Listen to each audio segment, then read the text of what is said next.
नमस्कार। सदीनामा की ओर से आ गई हूँ लेकर दिनांक 16 जुलाई 2024 का संपादकीय लेकर, जिसका शीर्षक है क्या शंकराचार्य अपनी मर्यादाओं को भूल गए, जिसे लिखा है हमारे सह संपादक राकेश अचल जी ने। आज का हमारा विषय शंकराचार्य को लेकर है, उनकी मर्यादाओं को। मेरे मन में अपने धर्म गुरुओं के प्रति सीमित सम्मान है, क्योंकि मुझे लगता है कि धर्म गुरुओं की भूमिका में कमी की वजह से ही हमारा सनातन धर्म विश्वव्यापी नहीं बन पाया। जानते हैं इस संबंध में आगे क्या कहते हैं हमारे संपादक महोदय। आज की पोस्ट पर मुझे 1001 आलोचनाओं का प्रसाद मिलेगा, क्योंकि मैं सनातन धर्म के ध्वजवाहक शंकराचार्यों की भूमिका पर उंगली उठाने का दुस्साहस कर रहा हूँ। दुनिया में ईसाइयों और बौद्धों के पास एक एक धर्म गुरु पोप और दलाई लामा हैं, लेकिन हम सनातनियों के पास एक के बजाय चार चार धर्म गुरु हैं। लेकिन इन धर्म गुरुओं ने देश और दुनिया के शीर्ष धन कुबेर मुकेश अंबानी के बेटे अनंत के विवाह आशीर्वाद समारोह में अपनी हाजिरी लगाकर अपनी भूमिका पर खुद ही प्रश्न चिन्ह लगा दिए हैं। हमारे यहाँ परंपरा है कि हम सनातनी अपने धर्म गुरुओं से आशीर्वाद लेने उनके मठों में जाते हैं, लेकिन हमारे 4 में से 3 शंकराचार्यों ने अपने मठों को ही अंबानी के यहाँ ले जाकर एक अभिनय प्रयोग किया। इस सुकृत्य के लिए इन शंकराचार्य को अंबानी परिवार की ओर से कितनी विदाई दक्षिणा मिली, कोई नहीं जानता, जान भी नहीं सकता, क्योंकि ये जानने के लिए हम या आप सूचना को अधिकार का इस्तेमाल नहीं कर सकते। हमारे एक सूधी मित्र साकेत साहू कहते हैं कि विष्णु धर्म सूत्र 63/26 कहता है कि सन्यासी को विवाह में नहीं जाना चाहिए, इससे वह मोह विछोह से पीड़ित हो सकता है। दक्ष स्मृति 7/34/28 कहती है कि सन्यासी को लोक व्यवहार नहीं करना चाहिए, ऐसा करने पर धर्मच्युत हो जाता है और लोक वार्ता करने लगता है। मुझे विश्वास है कि हमारे शंकराचार्यों ने ये सब कुछ पढ़ रखा होगा। मेरे मन में अपने धर्म गुरुओं के प्रति सीमित सम्मान है, क्योंकि मुझे लगता है कि धर्म गुरुओं की भूमिका में कमी की वजह से ही हमारा सनातन धर्म विश्वव्यापी नहीं बन पाया, जबकि सनातन की कोख से ही जन्म बौद्ध धर्म कहाँ से कहाँ पहुँच गया। ईसाई और इस्लाम का विस्तार भी विश्वव्यापी है। हमारे धर्म गुरु न पोप की तरह आचरण कर पाते हैं और न ही धर्म की स्थापना और उसके लोक व्यापीकरण के बारे में ज़्यादा मेहनत करते हैं। उनकी बौद्धिकता ही उन्हें खाई जाती हैं। वे अपने बौद्धिक अहंकार से ठीक उसी तरह ग्रस्त है जैसे कि हमारे देश के तमाम नेता सत्ता मद के अहंकार से ग्रस्त हैं। शंकराचार्य से डॉक्टर मोहन भागवत भी अहंकार छोड़ने के लिए नहीं कह सकते। देश के शंकराचार्य अंबानी के यहाँ हाजिरी लगाने से पहले अयोध्या में राम मंदिर में रामलला की मूर्ति की प्राण प्रतिष्ठा समारोह के समय भी चर्चा में आए थे। हमारे शंकराचार्य ने प्राण प्रतिष्ठा समारोह में सारस्वतक न मानते हुए उस समारोह का अघोषित बहिष्कार किया था। शंकराचार्यों के प्रति हमारे सनातनियों में पोप जैसे प्रतिष्ठा नहीं है, क्योंकि वे यदा कदा अपनी मर्यादाओं के बाहर जाकर आचरण कर दिखाते हैं। मेरे मन में शंकराचार्यों की बौद्धिकता का आतंक हमेशा रहता है। बहुत कम ऐसे शंकराचार्य हुए हैं जो सहज सम्मानित हुए हैं। मुझे एक बार कांची कामकोटि के शंकराचार्य की पत्रकारिता से सिर्फ इसलिए बाहर जाना पड़ा था क्योंकि मैंने उनसे एक ऐसा प्रश्न पूछ लिया जो अनपेक्षित है। उनका आचरण ठीक वैसा ही था जैसे आज के भाग्य विधाताओं का होता है।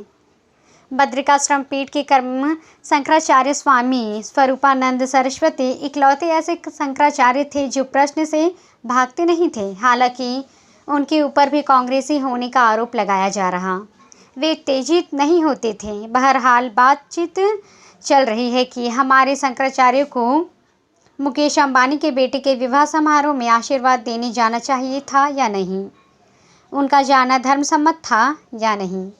इन प्रश्नों का उत्तर कोई दे या ना दे, किंतु एक बात जाहिर हो गई है कि शंकराचार्यों के अंबानी के यहाँ जाने से लोक धारणा ये बन गई है कि वे भी राजनेताओं की तरह लक्ष्मी के आगे ठीक वैसा ही नर्तन कर रहे हैं जैसे कि दूसरे लोग। भगवा उड़ने वाले बाबा रामदेव तो सबने अंबानी के बेटे के साथ नाचते देखा। रामदेव को रामदेव शंकराचार्य नहीं हैं, लेकिन आचार्य तो हैं। उनका आचरण भी लोग पर असर डालता है। हालांकि वे अब खुद कुबेर हैं। अंबानी के बेटे के विवाह समारोह में देश के प्रधानमंत्री से लेकर विपक्ष के तमाम नेता, अभिनेता, दुनिया के कुबेर जाति के लोग मौजूद थे, लेकिन उनकी उपस्थिति से कोई चौंका नहीं, क्योंकि उन्हें तो अंबानी के यहाँ होना ही चाहिए था। लोगों को चौंकाया तो शंकराचार्य की उपस्थिति ने। ये शंकराचार्य अपने दल बदल और सिंहासन के स्थान अंबानी के दरबार में हाजिर थे। ये शंकराचार्य किसी आम आदमी के यहाँ विवाह समारोह के निमंत्रण मिलने पर वहाँ नहीं जा सकते, क्योंकि आम आदमी इन शंकराचार्यों के नाच नखरे नहीं उठा सकता। ये शंकराचार्य हाथरस के हादसे में मारे गए लोगों के बीच नहीं जा सकते, मणिपुर नहीं जा सकते, क्योंकि इन्हें इनका धर्म रोकता है। एक गोवर्धन पेठ के शंकराचार्य स्वामी निश्चलानंद हैं, जो शंकराचार्य के आचरण की रक्षा कर सकें। हालांकि वे भी मणिपुर या हाथरस नहीं गए। वे शायद जानते हैं कि ये काम नेताओं का है, शंकराचार्यों का नहीं। मेरी स्पष्ट अवधारणा है कि लक्ष्मीपुत्रों के आगे हजारी बजाने वाले हमारे शंकराचार्य सनातन धर्म का न प्रचार कर सकते हैं और न धर्म ध्वजाएं लेकर चलने के अधिकारी हैं। उनका आचरण पाखंड की परिधि में आता दिखाई दे रहा। वे राजसी आचरण कर रहे हैं। एक शंकराचार्य ने तो अपने सम्मुख झुके प्रधानमंत्री के गले में परी रुद्राक्ष की माला ऐसे डाली जैसे कोई राजा अपने किसी प्रिय व्यक्ति को इनाम दे रहा हो। मोदी जी रामलला के विग्रह की स्थापना समारोह में इन्हें शंकराचार्यों के विरुद्ध के सामने झुके नहीं थे। मोदी जी ने तब मुमकिन है कि इनकी अहमान्यता को आहत किया था और अंबानी के घर इनके सामने झुककर उनके घावों पर मरहम लगाया था। संयोग देखिए कि अनंत और राधिका की शादी के दिन यानी 12 जुलाई शुक्रवार को हफ्ते के अंतिम कारोबारी दिन अंबानी की कंपनी रिलायंस इंडस्ट्रीज़ के शेयरों में ज़बरदस्त बूस्ट दिखा। रिलायंस के शेयर 1% से अधिक बढ़ गए। शेयरों में तेजी से मुकेश अंबानी की संपत्ति में बड़ी बढ़ोतरी हुई। इसके पीछे नववधु के चरण हैं या शंकराचार्यों की कृपा कहना मुश्किल है। मुझे कभी कभी लगता है कि हमारे शंकराचार्यों से बड़े और लोकप्रिय धर्म ध्वजावाहक हमारे प्रधानमंत्री हैं। कम से कम उनके पीछे अंधभक्तों की एक लंबी चौड़ी फौजें तो नहीं। फौजें तो है, शंकराचार्यों के पास तो कुछ भी नहीं। वे तो नेताओं की तरह कलियुगी कुबेरों के पिछलग्गू बने दिखाई दे रहे हैं। प्रख्यात साहित्यकार शरद कोकस कहते हैं कि धर्म और पूंजी एक दूसरे को बढ़ावा देते हैं। शायर विनोद प्रकाश गुप्त कहते हैं कि पैसे को गुलाम हैं। ये राजकिशोर उपाध्याय कहते हैं कि सत्ता का सुख सभी को चाहिए। कुछ मित्र शंकराचार्यों के समर्थन में भी हैं। सच्चिदानंद शुक्ताकार कहते हैं कि अंबानी परिवार का शंकराचार्यों से पुराना रिश्ता है। सुधीर कुशवाहा को शंकराचार्यों के आचरण को देखकर ओशो याद आ गए। अनिल खम्परिया कहते हैं कि पहले इंद्र और कुबेर तक आशीर्वाद लेने मुनियों के आश्रम में जाते थे, आज तो आश्रम ही कुबेरों के यहाँ आ गए हैं। कुछ तो सीता स्वयंवर याद आ गया।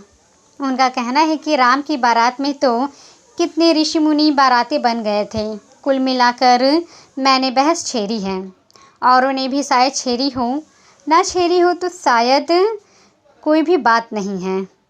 आप मुझे प्रतिशाद में मेरी पीठ भी थपथपा सकते हैं और श्राप भी दे सकते हैं। तो ये था दोस्तों हमारा आज का संपादकीय।